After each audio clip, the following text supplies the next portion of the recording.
आप सभी को एग्जाम नैनो यूट्यूब चैनल में फिर से हार्दिक स्वागत है। आज क्लास नंबर 58 और पेपर थर्ड के अंतर्गत टॉप एमसीक्यूज जो सीरीज चल रही है उसमें हम लोग आज के सेशन में लगभग 25 नए क्वेश्चंस को देखने वाले हैं, जहां से आपको नॉलेज में इंक्रीज होगी, साथ ही साथ आपका जो तैयारी है वो भी आपका मजबूत होती चली जाएगी। तो चलिए हम लोग सेशन की शुरुआत करते हैं। साथ ही जो लोग चैनल में नए हैं चैनल को ज्वाइन कर लीजिएगा, सब्सक्राइब कर लीजिएगा, सो दैट आपको अपडेट डेली बेसिस पर मिलते रहे। आज का सेशन का पहला क्वेश्चन है आपके पास कि सीढ़ीदार खेती निम्नलिखित में से किन क्षेत्रों में की जाती है।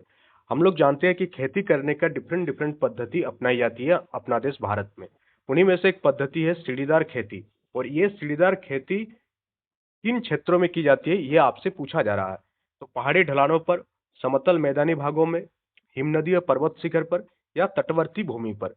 तो जो सीढ़ीदार खेती है वो आपका पहाड़ी ढलानों पर की जाती है। तो इसका सही उत्तर हो जाएगा ऑप्शन नंबर ए कि सीढ़ीदार खेती पहाड़ी ढलानों पर किया जाता है।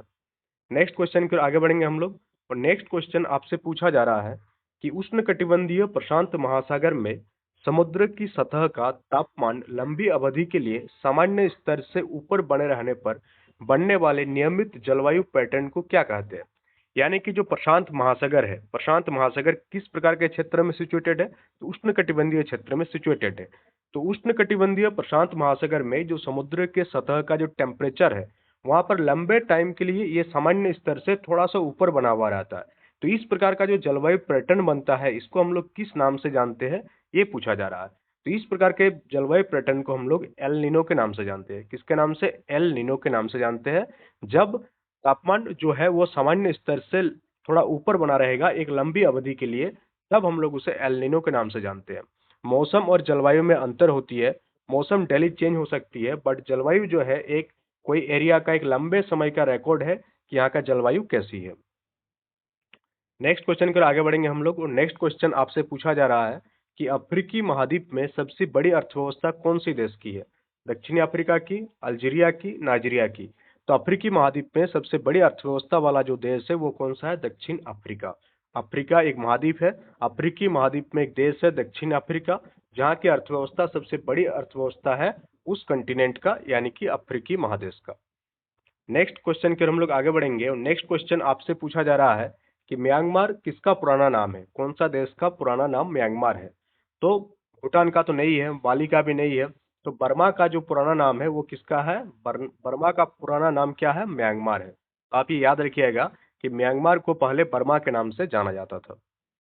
नेक्स्ट क्वेश्चन की ओर आगे बढ़ेंगे हम लोग, नेक्स्ट क्वेश्चन आपसे पूछा जा रहा है कि भारत के संविधान के निम्नलिखित में से कौन सा अनुच्छेद धन विधेयक के बारे में संबंधित है? मनी बिल से संबंधित आर्टिकल कौन सा है, ये आपसे पूछा जा रहा है। जो भी चैनल में नए हैं चैनल को ज्वाइन कर लीजिएगा। अगर आप रेगुलर क्लासेस को अटेंड कर रहे हैं तो आपको अपने जीएस लेवल में जरूर इंक्रीज महसूस हुआ होगा, और इस प्रकार से डेली छोटे छोटे सेशन लेकर के आप अपने जीके के लेवल को सुधार कर सकते हैं। और जो भी सेशन लिया जाता है किसी न किसी एग्जाम में आया हुआ क्वेश्चंस होती है, तो इस प्रकार से जो क्वेश्चन का क्वालिटी रहेगा ये आपका टॉप क्लास क्वालिटी का क्वेश्चन आपको देखने को मिलेगा, जैसे तैसे क्वेश्चन देखने को नहीं मिलेगा। तो यहाँ हम लोग बात कर रहे हैं धन विधेयक से संबंधित, मनी बिल से संबंधित, और डिफरेंट एग्जाम में मनी बिल से संबंधित क्वेश्चन जरूर पूछा जाता है। तो जो मनी बिल है, धन विधेयक है, ये आपका आर्टिकल नंबर 199 से संबंधित है। किससे संबंधित है? Article number 199। और कोई बिल जो है धन विधेयक है या नहीं है ये कौन डिसाइड करता है? तो ये आपका विधानसभा अध्यक्ष डिसाइड करता है। कौन? विधानसभा अध्यक्ष। और धन विधेयक को कहाँ पर पेश किया जाता है? अगर आपसे क्वेश्चन पूछ दिया जाए कि धन विधेयक को कहाँ पर पेश किया जाता है, तो धन विधेयक को आपका विधानसभा में पेश किया जाता है। डिसाइड कौन करता है कि मनी बिल है या नहीं है, मनी बिल है कि नहीं है, ये डिसाइड किया जाता है विधानसभा अध्यक्ष के द्वारा। आर्टिकल कितना है धन विधेयक से संबंधित? आर्टिकल 199 धन विधेयक से संबंधित आर्टिकल है। नेक्स्ट क्वेश्चन की ओर आगे बढ़ेंगे हम लोग। नेक्स्ट क्वेश्चन आपसे पूछा जा रहा है कि निम्नलिखित में से भारतीय संविधान का कौन सा अनुच्छेद, कौन सा आर्टिकल सर्वोच्च न्यायालय की सहायक शक्तियों यानी कि सुप्रीम कोर्ट की जो एडिशनल पावर है उसके बारे में बात करती है? सर्वोच्च न्यायालय यानी कि अपना जो सुप्रीम कोर्ट है उसका कुछ एडिशनल पावर है, सहायक सहायक शक्ति है। तो सहायक शक्ति से संबंधित कौन सा आर्टिकल है? तो उसके लिए जो आपका आर्टिकल है वो कौन सा? आर्टिकल 140 सर्वोच्च न्यायालय की एडिशनल पावर के बारे में बात करती है आपका आर्टिकल 140। नेक्स्ट क्वेश्चन की ओर आगे बढ़ेंगे हम लोग। नेक्स्ट क्वेश्चन आपसे पूछा जा रहा है कि भारत के संविधान के अनुच्छेद 21A के अनुसार राज्य को निम्न आयु वर्ग के सभी बच्चों को मुफ्त और अनिवार्य शिक्षा यानी कि फ्री एंड कंपलसरी एजुकेशन की बात कौन से आर्टिकल में किया गया है भारतीय संविधान के? आर्टिकल 21A के अंतर्गत किया गया है। और आपसे पूछा जा रहा है उसमें एज ग्रुप कौन सा एज ग्रुप को कवर किया गया है? तो आर्टिकल 21A के अंतर्गत 6 से 14 वर्ष के जो भी आयु वर्ग के बच्चे होंगे उनको क्या दिया जाएगा? मुफ्त और अनिवार्य शिक्षा यानी free and compulsory education provide किया जाएगा। ये article 21A age group 6 to 14 years के एज ग्रुप के बच्चों के लिए है ये, और ये सभी स्टेट्स के लिए कंपलसरी है, यानी कि सभी स्टेट्स को ये चीज लागू करना है और भारतवर्ष में लागू भी है। नेक्स्ट क्वेश्चन की हम लोग बात करेंगे। ये भी आपका इंडियन पॉलिटी से बहुत ही इंपॉर्टेंट क्वेश्चन है। इस क्वेश्चन को आप लोग समझिएगा बहुत ही बढ़िया से, तो आपको एक बार में याद हो जाएगा। ऐसा नहीं कि इस क्वेश्चन के लिए आपको फिर से रट्टा मारना होगा। एक बार आप देखिएगा, एक दो बार और रिवीजन कर लीजिएगा तो फिर आपका कॉन्सेप्ट पूरा का पूरा क्लियर हो जाएगा। या क्वेश्चन क्या पूछा जा रहा है आपसे कि भारतीय संविधान में कौन सा प्रावधान जो है नागरिकों को अदालत में जाने की अनुमति देता है? जैसे हम लोग क्या करते हैं, अदालत जाते हैं, क्या होता है जब हम लोगों की कोई मौलिक अधिकार जो फंडामेंटल राइट्स भारतीय संविधान द्वारा दिया गया है उसका उल्लंघन अगर राज्य स्टेट द्वारा किया जाएगा तो हम लोग कहाँ जा सकते हैं? सर्वोच्च न्यायालय की ओर जा सकते हैं। कहाँ जा सकते हैं? सर्वोच्च न्यायालय या अदालत हम लोग जा सकते हैं जब हम लोगों का मौलिक अधिकार का हनन किया जाएगा। किसके द्वारा किया जाएगा? कोई स्टेट के द्वारा, राज्य के द्वारा किया जाएगा। तब हम लोग कहाँ जा सकते हैं? अदालत में जा सकते हैं, अपील कर सकते हैं। तो ये कौन सा अधिकार के अंतर्गत आता है हम लोगों का? तो ये आता है संवैधानिक उपचार के अधिकार के अंतर्गत। किसके अंतर्गत? संवैधानिक उपचार का अधिकार। या क्या ये क्या कहता है कि अगर आपका फंडामेंटल राइट्स में कोई भी उल्लंघन करता है राज्य, तो आप कहाँ जा सकते हैं? अदालत जा सकते हैं कि हाँ मेरा मौलिक अधिकार छीना गया। फिर अदालत उस चीज को देखेंगे, बात करेंगे, फिर जो भी डिसाइड करना है वो कोर्ट के द्वारा डिसाइड किया जाता है। बट अब जा सकते हैं, ये आपका कौन सा अधिकार है? संवैधानिक उपचार का अधिकार के अंतर्गत ये प्रावधान आपको मिला हुआ है, इंडियन सिटीजन को मिला हुआ है।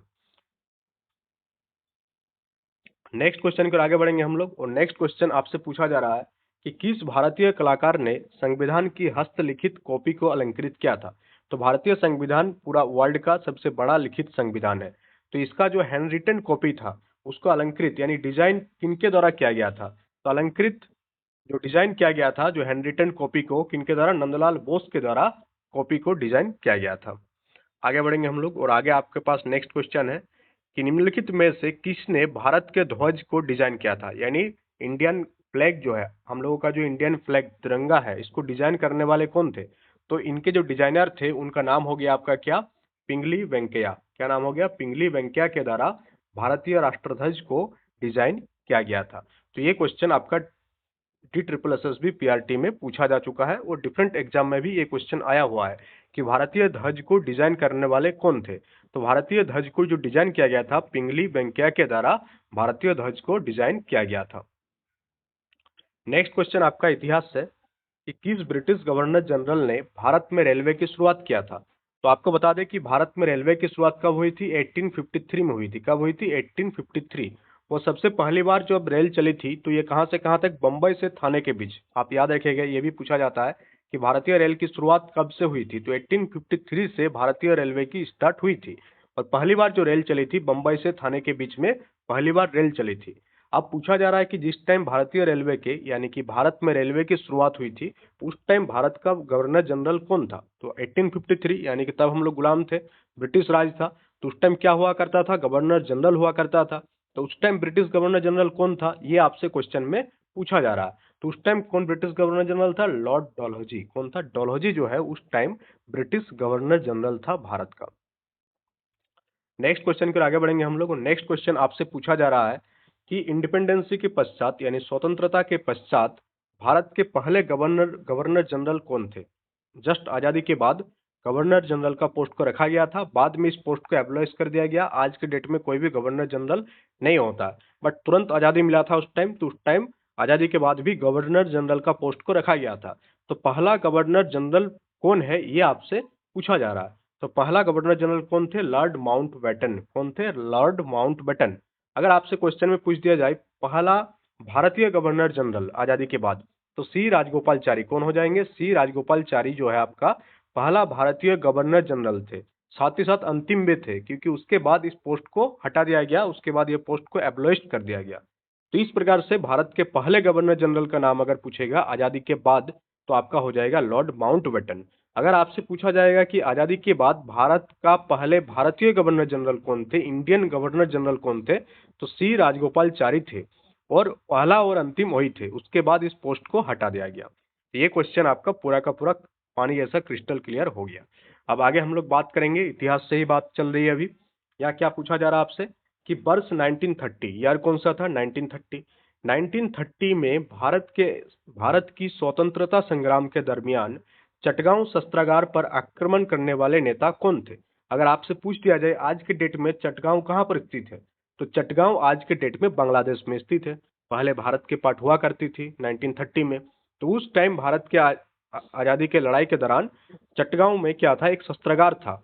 उस पर आक्रमण करने वाले नेता कौन थे, तो उस पर आक्रमण करने वाले थे महान सूर्य सेन। क्या नाम थे उनका, सूर्य सेन के द्वारा चटगांव शस्त्रागार पर आक्रमण किया गया था, जिसमें प्रीतिलता वाडेदार जो है शहीद हो गए थे।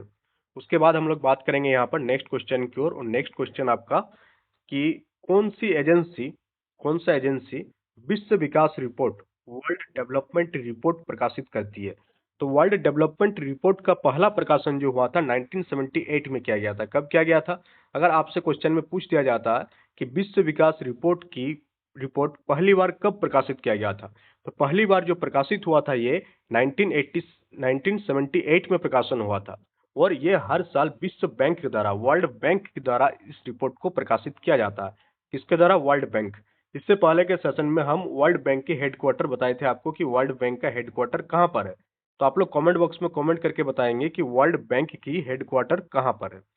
नेक्स्ट क्वेश्चन के हम लोग आगे बढ़ेंगे और नेक्स्ट क्वेश्चन आपसे पूछा जा रहा है कि डैश एक संयंत्र है, एक डिवाइस है जो किसी वस्तु की दूरी और दिशा का पता लगा सकती है। यानी कौन सा डिवाइस की हेल्प से हम लोग कोई भी ऑब्जेक्ट की डिस्टेंस यानी कि उसकी दूरी और उसका डायरेक्शन यानी कि उसकी दिशा की पता लगा सकते हैं हम लोग। तो इसके लिए हम लोग क्या इस्तेमाल करते हैं, इसके लिए हम लोग रडार इस्तेमाल करते हैं। अब आपको कमेंट बॉक्स में रडार की फुल फॉर्म बताना है, RADAR, रडार। चलिए रडार, रडार का हम बता देते चलिए, radio detection and ranging. Radar का फुल फॉर्म क्या है, रेडियो डिटेक्शन एंड रेंजिंग। आपको कमेंट बॉक्स में सोनार का फुल फॉर्म बताना है और सोनार का यूज हम लोग कहां पर करते हैं ये भी आपको कमेंट बॉक्स में कमेंट करके बताना है। सोनार का फुल फॉर्म एंड सोनार का यूज, और साथ ही साथ सोनार और रडार में क्या अंतर है। दो चीजें हैं, सोनार एंड एक रडार। रडार का यूज हम लोग कहाँ करते हैं, कोई भी वस्तु की दूरी और दिशा को पता लगाने के लिए हम लोग रडार का इस्तेमाल करते हैं। रडार का फुल फॉर्म क्या हो गया, radio detection and ranging radar का फुल फॉर्म हो गया। आपको कमेंट बॉक्स में बताना है सोनार का फुल फॉर्म और सोनार का यूज हम लोग कहां पर करते हैं। नेक्स्ट हम लोग नेक्स्ट क्वेश्चन की ओर आगे बढ़ेंगे। नेक्स्ट क्वेश्चन आपसे पूछा जा रहा है कि जब दो समानांतर शीशों के सामने एक वस्तु रखी जाती है तो उसके कितने प्रतिबिंब उत्पन्न होंगे। जब दो पैरेलल मिरर के सामने हम लोग एक ऑब्जेक्ट रख देंगे, यहाँ एक पैरेलल मिरर है और यहाँ भी एक मिरर है, दोनों पैरेलल है यानी कि दोनों समानांतर है, और उसके बीच में कोई ऑब्जेक्ट रख देंगे तो उसका कितना इमेज बनेगा, कितना प्रतिबिंब बनेगा, ये आपसे पूछा जा रहा है। तो इस केस में जो प्रतिबिंब बनेगा वो अनंत बनेगा, यानी infinite numbers of image form हो जाएगी जब दो पैरेलल मिरर के बीच में कोई ऑब्जेक्ट को हम लोग रख देंगे। तो ये क्वेश्चन भी आपका क्लियर हो गया। नेक्स्ट क्वेश्चन की ओर आगे बढ़ेंगे हम लोग। नेक्स्ट क्वेश्चन आपसे पूछा जा रहा है कि एफएम का मतलब क्या है। हम लोग सभी एफएम रेडियो सुनते हैं, तो आपको यहाँ पर एफएम का फुल फॉर्म पूछा गया है कि एफएम का फुल फॉर्म क्या है।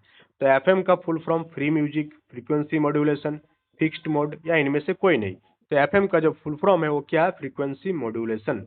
आप याद रखिएगा इस बात को कि एफएम का फुल फॉर्म क्या है, फ्रीक्वेंसी मॉड्यूलेशन। नेक्स्ट क्वेश्चन की ओर आगे बढ़ेंगे हम लोग। नेक्स्ट क्वेश्चन पूछा जा रहा है आपसे कि आमतौर पर जो सोडियम बाइकार्बोनेट है इसका क्या नाम है।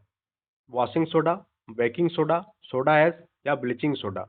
तो सोडियम बाइकार्बोनेट का फॉर्मूला की अगर हम लोग बात करें तो फॉर्मूला क्या होता है, NaHCO3। तो सोडियम बाइकार्बोनेट का साधारण नाम क्या है, बोलचाल भाषा में हम लोग सोडियम बाइकार्बोनेट को किस नाम से जानते हैं। तो बोलचाल में हम लोग सोडियम बाइकार्बोनेट को बेकिंग सोडा के नाम से जानते हैं। बेकिंग सोडा का ही रासायनिक नाम क्या है, सोडियम बाइकार्बोनेट है। रासायनिक फॉर्मूला क्या है, NaHCO3। इस प्रकार के क्वेश्चन एग्जाम में जरूर आपका पूछा जाता है, जहाँ साधारण नाम दे दिया जाता है, उसका रासायनिक नाम पूछा जाता है, उसका रासायनिक सूत्र पूछा जाता है। तो आप ये याद रखिएगा कि बेकिंग सोडा का जो रासायनिक नाम है वो सोडियम बाइकार्बोनेट है और उसका फॉर्मूला NaHCO3 है। नेक्स्ट क्वेश्चन की ओर आगे बढ़ेंगे हम लोग। नेक्स्ट क्वेश्चन आपसे पूछा जा रहा है, ये बायोलॉजी से है, कि एक कोशिका एक पतली बाहरी परत से घिरी होती है, इसे क्या कहते हैं? ये एक कोशिका हो गया, कोशिका के बीच में क्या होता है, केंद्रक होती है, और कोशिका के चारों ओर एक पतली बाहरी परत होती है। इस परत को हम लोग किस नाम से जानते हैं? तो इसको हम लोग किस नाम से जानते हैं? इसको हम लोग कोशिका झिल्ली के नाम से जानते हैं। ये एक अर्ध परागम्य झिल्ली होता है। किस प्रकार का झिल्ली होती है? अर्ध परागम्य झिल्ली होती है। यह हम लोगों का न्यूक्लियस होता है, जहां पर हम लोगों का जो है डीएनए आरएनए संचित रहता है। अगर आपसे पूछ दिया जाए कि डीएनए आरएनए कहां पर रहती है, तो कोशिका के केंद्रक में डीएनए और आरएनए पाया जाता है। तो कोशिका झिल्ली इस क्वेश्चन का सही उत्तर हो जाएगा। नेक्स्ट क्वेश्चन की हम लोग आगे बढ़ेंगे, और नेक्स्ट क्वेश्चन आपसे पूछा जा रहा है यहाँ पर कि सनशाइन विटामिन किसे कहते हैं? इसका उत्तर आपको कमेंट बॉक्स में कमेंट करके देना है कि सनशाइन विटामिन के नाम से किस विटामिन को जाना जाता है। विटामिन ए की कमी से कौन सी बीमारी होती है? रोतुंधी नामक बीमारी होती है। विटामिन सी के कमी से कौन सा बीमारी होती है? स्कर्वी नामक रोग होती है। विटामिन बी से कौन सी रोग होती है? तो विटामिन बी से आपका बेरी नामक रोग होती है। और विटामिन डी की कमी से कौन सी रोग होती है? कमेंट बॉक्स में कमेंट करके बताना है। और सनशाइन विटामिन किसे कहते हैं, ये भी आपको कमेंट बॉक्स में कमेंट करके बताना। नेक्स्ट क्वेश्चन की हम लोग आगे बढ़ेंगे, और नेक्स्ट क्वेश्चन आपसे पूछा जा रहा है कि कौन सा भोजन जो है तुरंत ऊर्जा प्रदान करता है? इंस्टेंट एनर्जी के लिए हम लोग कौन सा फूड हम लोग लेते हैं? कि भोजन जिसमें कार्बोहाइड्रेट अधिक हो, भोजन जिसमें वसा अधिक हो, भोजन जिसमें विटामिन अधिक हो, या भोजन जिसमें प्रोटीन अधिक हो। तो हम लोगों को अगर इंस्टेंट एनर्जी प्राप्त करना हो तो हम लोग क्या लेते हैं? वो सब भोजन जिसमें कार्बोहाइड्रेट ज्यादा हो, कार्बोहाइड्रेट ज्यादा हो। तो आपको कमेंट बॉक्स में कमेंट करके बताना है कार्बोहाइड्रेट के सोर्स, कार्बोहाइड्रेट किन किन खाना में पाया जाता है, ये करके आपको बताना है कि हाँ ये डेली बेसिस का फूड हम लोग जो खाते हैं उसमें कार्बोहाइड्रेट पाया जाता है। तो आज के सेशन में इतना ही। सेशन कैसा लगा, सेशन को आप लोग कमेंट बॉक्स में कमेंट करके बताएंगे। और साथ ही चैनल में जो भी नए हैं चैनल को ज्वाइन कर लीजिएगा, सब्सक्राइब कीजिएगा, वीडियो को ज़्यादा से ज़्यादा लोगों तक फैलाइएगा, और शेयर भी कीजिएगा, और साथ ही साथ लाइक भी कीजिएगा इसको। So that's all for today. Thank you for attending the session.